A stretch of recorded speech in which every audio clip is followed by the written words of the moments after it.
Hello students. आज की video हम बात करेंगे 12th क्लास अकाउंटेंसी का जो सिलेबस क्या है अभी नए सेशन के लिए। जो बच्चे अभी 2020 में एग्ज़ाम देने वाले हैं उनके लिए ये वीडियो रेलेवेंट रहेगी। जैसा कि आप जानते हैं बच्चों, आपका जो टोटल पेपर है वो 80 मार्क्स का होगा और 20 मार्क्स का प्रोजेक्ट होगा। और जो 80 मार्क्स का जो सिलेबस है वो 2 पार्ट में डिवाइडेड है। पार्ट ए है accounting for not for profit organisation, partnership firm and companies, यानी कि यहाँ पे आप नॉट फॉर प्रॉफिट ऑर्गेनाइजेशन ये आपका 10 मार्क्स का आएगा, पार्टनरशिप फर्म टोटल 30 मार्क्स का आएगा और अकाउंटिंग फॉर कंपनीज बच्चों 20 मार्क्स का आएगा। ऐसे मिला के आपके 60 मार्क्स आपके पार्ट ए से कवर होंगे। पार्ट बी जो है उसके अंदर आपका जो analysis of financial statement and cash flow statement. लेकिन यहाँ पे एक खास बात ये है बच्चों कि यहाँ पे चॉइसेस है बच्चों के पास, या तो वो 20 जो आपके मार्क्स हैं पार्ट बी में, या तो पेपर में उनको बी पार्ट अटेम्प्ट करना है, या आपके पास चॉइस है कि पार्ट सी में जो पार्ट बी में जो आपका है कंप्यूटराइज अकाउंटिंग है, जिसका हम बाद में डिस्कस करेंगे। तो पार्ट ए में चलो डीपली पढ़ लेते हैं। Accounting for not for profit organisation. सबसे पहले है नॉट फॉर प्रॉफिट ऑर्गेनाइजेशन। ये वो ऑर्गेनाइजेशन है बच्चों जिनका पर्पज़ प्रॉफिट कमाना नहीं आता, बल्कि सोसाइटी की सहायता करना होता है, सोशल वर्क करना होता है या सर्विस प्रोवाइड करना होता है। और जो इस तरह के ऑर्गेनाइजेशन होते हैं वहाँ पे बिजनेस ट्रांजैक्शन तो होती नहीं है, लेकिन अकाउंट मेंटेन तो करना पड़ेगा। तो अकाउंट मेंटेन करने के लिए किस प्रकार से अकाउंट बनाते हैं, क्या कैरेक्टरिस्टिक्स होती हैं, क्या फॉर्मेट होता है, क्या क्या इसके अंदर बनता है, ये सारे आपके बच्चों इसके अंदर हम पढ़ेंगे। इनकम एंड एक्सपेंडिचर अकाउंट क्या है, ये डिटेल में हम बच्चों इस चैप्टर में करने जा रहे हैं। और ये आपका टोटल 10 मार्क्स का आएगा बच्चों, और ये वैसा ही बनता है जैसे 11th में हम फाइनल अकाउंट बनाते हैं, तो उससे थोड़ा मिलता जुलता है। तो इसके अंदर थोड़ी सी कुछ चीज़ें अलग हैं, जैसे इनकम एंड एक्सपेंडिचर। अब अगला आता है बच्चों, बहुत इंपॉर्टेंट है, अकाउंटिंग फॉर पार्टनरशिप फर्म। ये आपके चैप्टर का सिलेबस का एक मेजर पार्ट है। और बेसिक, इसमें बेसिक से लेके लास्ट तक, जैसे जो आपकी 11th में बिजनेस में हम जो पार्टनरशिप पढ़ते थे, बिजनेस स्टडी के चैप्टर नंबर 2 में, उसका अकाउंटिंग ट्रीटमेंट हम कैसे करेंगे ये हम 12th में पढ़ेंगे बच्चों। और ये उसी चीज़ का डिस्कस हो रहा है कि पार्टनरशिप फर्म जो है ये क्या होती है, क्या इसकी फीचर्स होती हैं, क्या इस पर कोई कानून लगता है, क्या सभी को बराबर प्रॉफिट मिलेगा, या profit and loss separation account बनाएंगे। अभी तक आपने प्रॉफिट एंड लॉस अकाउंट सीखा होगा 11th में, लेकिन यहाँ पे profit and loss separation account बनाना भी सीखेंगे। तो ये सारी बातें बच्चों आपको जानना बहुत ज़रूरी है।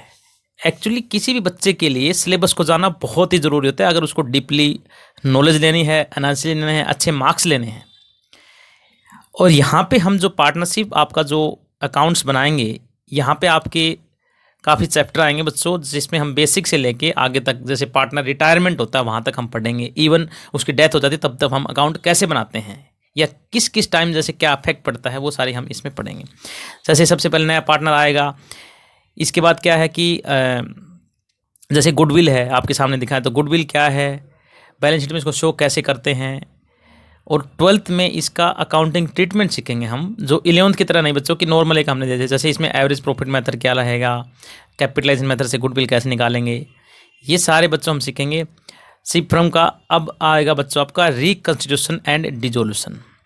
रिकंस्टिट्यूशन का मतलब होता है कि पार्टनर, जब नया पार्टनर आता है, जब 2 लोग काम करते हैं और 2 लोगों के अलावा कोई नया पार्टनर आता है, तो उसके आने से आपकी फर्म पे क्या इफेक्ट पड़ेगा, उस क्या फर्म को दोबारा बनाना पड़ेगा, टर्म्स एंड कंडीशन चेंज होंगी, प्रॉफिट एंड शेयरिंग रेशो में चेंज होगा, ये सारी बातें बच्चों यहाँ पे इफेक्ट होगा।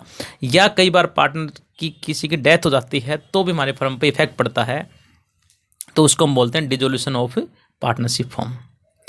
तब क्या अकाउंटिंग ट्रीटमेंट होगा, यहाँ पे हम ये पढ़ेंगे। अब ये हर एक चैप्टर में एक एक चीज़ पढ़ेंगे। सबसे पहले हमें change in profit sharing ratio. अगर आपका प्रॉफिट शेयरिंग रेशो चेंज होता है नए पार्टनर के आने से, तो नया पार्टनर कितना हिस्सा ले रहा है और पुराना पार्टनर कितना हिस्सा छोड़ रहा है, इनको बोलेंगे बच्चों sacrificing ratio and gaining ratio. Sacrificing का मतलब तैयार, आप उसको हिस्सा देने के लिए तैयार हो जाते हो, आपने त्याग दे दिया, त्याग कर दिया। गेनिंग का मतलब प्राप्त करना। अगर उसको कितना फायदा होता है, उसको गेनिंग रेशो बच्चों, इस चीज़ को हम डीपली पढ़ेंगे बच्चों चैप्टर में। कितनी फर्म में एसेट्स होंगी, कितनी लायबिलिटीज होंगी, उनका रीअसेसमेंट ज़रूरी है, या रीअसेसमेंट करने के बाद लायबिलिटी की क्या वैल्यू रह जाएगी, कितने प्रकार के आपके जो है रिजर्व होंगे, आपकी जो एसेट्स है उसको रिवैल्यू किया जाएगा, इसके लिए रिवैल्यूएशन अकाउंट बनेगा बच्चों।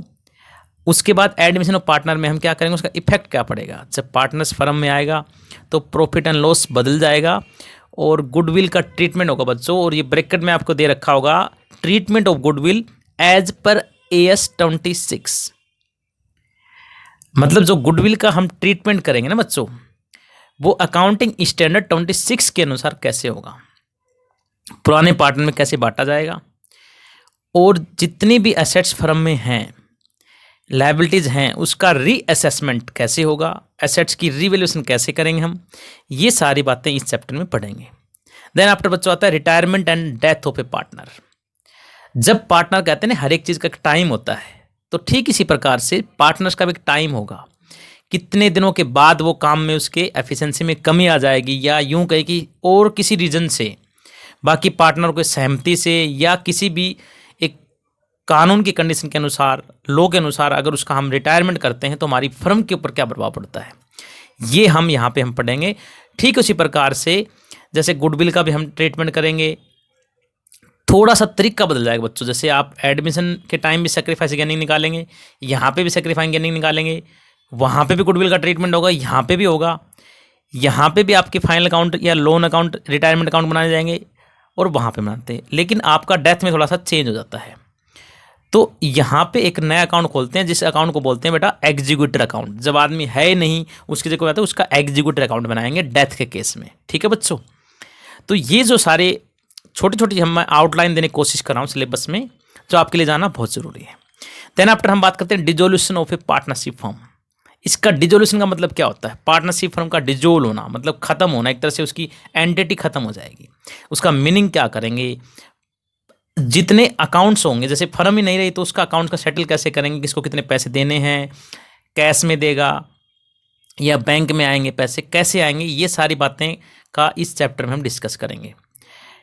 अब आगे बच्चों आपका अकाउंटिंग फॉर कंपनीज, जो आपकी बुक नंबर 2 है, इसके अंदर accounting for share capital. Shares मतलब बच्चों एक हिस्सेदारी होती है कंपनी के अंदर, अगर हिस्सेदारी करते हैं और वो उसमें अगर पैसा लगा देते हैं तो उस पैसे को हम बोलते हैं शेयर कैपिटल। और जब तक रहता है, जब तक उस कंपनी की, जैसे कि आपने किसी कंपनी की हिस्सेदारी खरीद ली, फॉर एग्जाम्पल आपने ABC लिमिटेड कंपनी है, उसकी आपने 10,000 रुपीज़ के शेयर खरीद लिए, इसका मतलब आपने जितनी कंपनी की वैल्यू है उस कंपनी का 10,000, मतलब आपने जो अमाउंट ली है और टोटल उसके नेटवर्थ फॉर एग्जांपल 1 करोड़ रुपए है, तो उसमें 10,000 रुपये की कितनी वैल्यू है उसकी आपने हिस्सेदारी खरीद ली, इसको बोलते हैं शेयर कैपिटल। अब यहाँ पे पब्लिक सब्सक्रिप्शन ऑफ शेयर लिख रखा है, जो मैंने अभी गोला किया है, इसका मतलब आप जनता को पैसे के लिए आवेदन करे कंपनी, और कंपनी जब उसको करेगी तो उसको बोलते हैं public subscription of share. Detail में इस चैप्टर में हम डिस्कस करेंगे। कई बार क्या होता है कि 100 रुपये कंपनी को चाहिए और 10 लोगों से पैसे लेने हैं, तो कंपनी के पास 100 के बजाय 200 रुपये आ गए और 20 लोग भी आ गए, तो वहाँ पे क्या आता है, और सब्सक्रिप्शन होंगे। कई बार क्या होता है कंपनी के पास एप्लीकेशन कम आते हैं, तो क्या होता है कि जैसे 100 रुपये की बजाय कंपनी के पास टोटल 80 रुपये ही कंपनी के पास आए, बहुत ही कम लोगों ने उसके लिए अप्लाई किया, उसको बोलते हैं अंडर सब्सक्रिप्शन। अब क्या होता है, जैसे कई बार 10 रुपये का शेयर है, अगर उसको कंपनी 12 में बेच रही है तो उसको बोलते हैं प्रीमियम, 10 रुपये का 10 में बोलेंगे इसको पार, और 10 रुपये का करते हैं उसको क्या बोलते हैं हम, डिस्काउंट। कई बार कंपनी पैसे मांगेगी शेयर आपको इशू करने के बाद, तो इसके हम जनरल एंट्रीज में पढ़ेंगे। पहली बार पैसे मिलेंगे बच्चों उसकी एप्लीकेशन के टाइम कितने आए, फिर आपका शेयर जब आपको उसका पूरा राइट दे देंगे उसको अलॉटमेंट बोलते हैं। देन आफ्टर आपकी, अगर आपने शेयर किस्तों में दिया तो उसको फर्स्ट कॉल, सेकंड कॉल या फाइनल कॉल, ऐसे कंपनी लाइक। इसकी एंट्रीज कैसे करेंगे, इसमें से 8 नंबर का क्वेश्चन बच्चों पेपर में जरूर आता है, और ये आपके लिए जाना बहुत जरूरी है। यहाँ पे कुछ टॉपिक हैं, जैसे concept of private placement of employees, stock option plan, ESOP, accounting treatment of forfeitures and ESOP shares. जैसे शेयर का अमाउंट किसी बंदे ने पैसे नहीं दिए, तो उसने जो पैसे कंपनी को दे रखे हैं उसको कंपनी जब्त कर लेगी। उस कंसेप्ट कॉल में था फॉरफिचर ऑफ शेयर। इसकी जनरल एंट्री कैसे करते हैं ये हम पढ़ेंगे यहाँ पे। उसके बाद कंपनी दोबारा भी शेयर को इशू कर सकती है, उसको बोलते हैं री इशू ऑफ शेयर, ठीक है। Dissolution of share capital in balance sheet में कहते हैं, ठीक है। अब आता है अकाउंटिंग फॉर डिवेंचर्स। एक ये लोन का टर्म्स है बच्चों, जैसे कंपनी में कैपिटल शेयर के थ्रू लिखते हैं, ऐसे ही कंपनी में कैपिटल लोन के रूप में पैसा देना चाहते हैं तो उसको हम बच्चे बोलते हैं डिवेंचर, ठीक है बच्चों। अगर कंपनी ने आपने हिस्सेदारी के अलावा आप कंपनी को पैसा देना चाहते हो, आप इन्वेस्टर हो, मदद करना चाहते हो, तो उसको हम बोलते हैं बच्चा डिवेंचर। इनका करने का तरीका अलग है। कई बार क्या होता है, डिवेंचर कैश के अलावा आपके दूसरे तरीके से देते हैं, वो भी हम जैसे पढ़ेंगे। कई बार इसको गिर भी रखते हैं हम, जैसे इसको बोलते हैं debenture issued at A collateral security, किसी और फॉर्म में। ये भी एक कंसेप्ट होता है बच्चों, इसको भी हम लोन का फॉर्म होता है तो इस पर इंटरेस्ट भी लगेगा, तो इंटरेस्ट ऑन डिवेंचर की एंट्री कैसे करेंगे। कई बार क्या होता है कि जितना खर्चा आया कंपनी लॉस से उसकी भी एंट्री कैसे कंपनी करेगी, हम पढ़ेंगे। इसके बाद वापस भी कंपनी क्या करेगी, उसका जब वापस करेगी तो उस कंसेप्ट को बोल देंगे रिडेम्पशन ऑफ डिवेंचर। यहाँ पे मेथड पढ़ेंगे हम लमसम मेथड, ड्रॉ फ्लोट्स। आप इसके बाद अकाउंट बनाओगे डिवेंचर रिडेम्पशन रिजर्व, ये भी आप यहाँ पे सीखेंगे, ठीक है बच्चों। इसके टोटल में आके 2 चैप्टर हैं, तो पार्ट ए कंप्लीट हो जाता है, टोटल हमारा 60 मार्क्स का। अब पार्ट बी के अंदर आते हैं बच्चों। बी के अंदर 2 चॉइसेस हैं बच्चों। पहला हमारे चॉइस के अंदर हम पढ़ेंगे फाइनेंशियल स्टेटमेंट ऑफ एनालिसिस, यहाँ पे हम न्यूमेरिकल और कुछ थोड़ा सा थ्योरी पढ़ेंगे।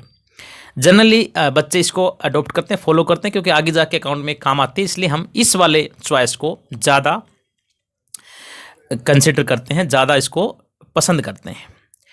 पहला हम फाइनेंशियल स्टेटमेंट ऑफ कंपनी, यानी कंपनी का जो स्टेटमेंट है वो कंपनीज एक्ट 2013 के अकॉर्डिंग कंपनी की क्या बैलेंस शीट होगी, कैसे हम बनाएंगे, और तो उसका एनालिसिस करेंगे हम बच्चों। तो आपकी जो इन्फॉर्मेशन होती हैं वो समझने के लिए उसके बारे में कुछ बहुत सारी स्टडी टूल्स होंगे बच्चों। उसके आपके जो हम यहाँ पे 12th क्लास में पढ़ेंगे, कंपैरेटिव स्टेटमेंट और common size statement, cash flow statement, ratio analysis. कई बार क्या होता है, कंपनी की पिछले रिसेंटली कुछ 1-2 साल का डाटा दिखा के कंपनी जल्दी से कंपेयर कर लेती है और उससे हम कुछ डिसीजन लेने में हमें हेल्प मिलती है। अब आपका एक कैश फ्लो स्टेटमेंट है, ये आपका अलग से चैप्टर, जिसमें हम कैश के बारे में डिस्कस करेंगे।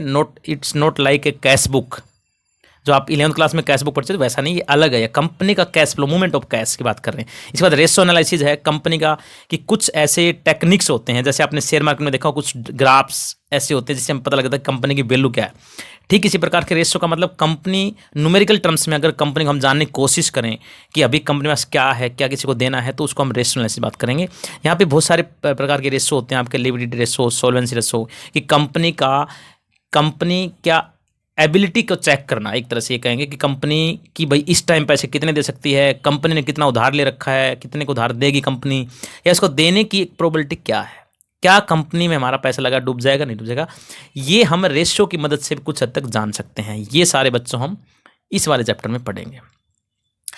पेबल टर्न रेशियो मैंने बताया, वर्किंग कैपिटल प्रॉफिट रेशियो, ये बहुत सारे रेशियो हैं, हम यहाँ पे डिस्कस करेंगे डिटेल में चैप्टर में।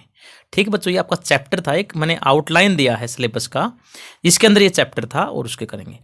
अब हमारा आता है यूनिट 5 कैश फ्लो स्टेटमेंट। ये अलग से 8 मार्क्स का पेपर में आता है बच्चों।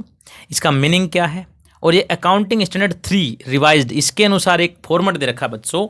कुछ आपको रूल्स फॉलो करने पड़ेंगे अकाउंटिंग स्टैंडर्ड 3 के अनुसार, और वहाँ पे इनडायरेक्ट मेथड ही हम फॉलो करेंगे। इसके अलावा जो कंप्यूटराइज अकाउंट मैंने बताया चॉइस में, ये तकरीबन 11th क्लास में पढ़ चुके आप, उसी का थोड़ा सा यूज क्या है कंप्यूटर का अकाउंटिंग में, कंप्यूटराइज अकाउंट के क्या फीचर्स हैं, क्या मैनुअल अकाउंटिंग के डिफरेंसेस है। ये कई बच्चे इसको चॉइस में लेते हैं। जो 20 मार्क्स का हमारा पोर्शन आएगा, या तो आप वो ऊपर वाला जो मैंने बताया कर सकते हैं, या ये अभी जो मैं बता रहा हूँ ये कर सकते हैं। यहाँ पे कुछ कंप्यूटर के थ्योरेटिकल पार्ट आएगा आपका, जैसे कंप्यूटराइज अकाउंटिंग सिस्टम क्या है, अकाउंटिंग एप्लीकेशन ऑफ इलेक्ट्रॉनिक्स, जैसे कंप्यूटर अकाउंटिंग सिस्टम है जिसमें आप डेटा एंट्री, कंप्यूटर काम करना क्या सीखेंगे, सारी बातें हम यहाँ पे बच्चे सीखेंगे। और उसके बाद हमारा जैसे इसके अंदर कैसे हेड बनते हैं और एंट्रीज जो है कैसे होंगी, ये सारी बातें हम बच्चों इसमें पढ़ेंगे।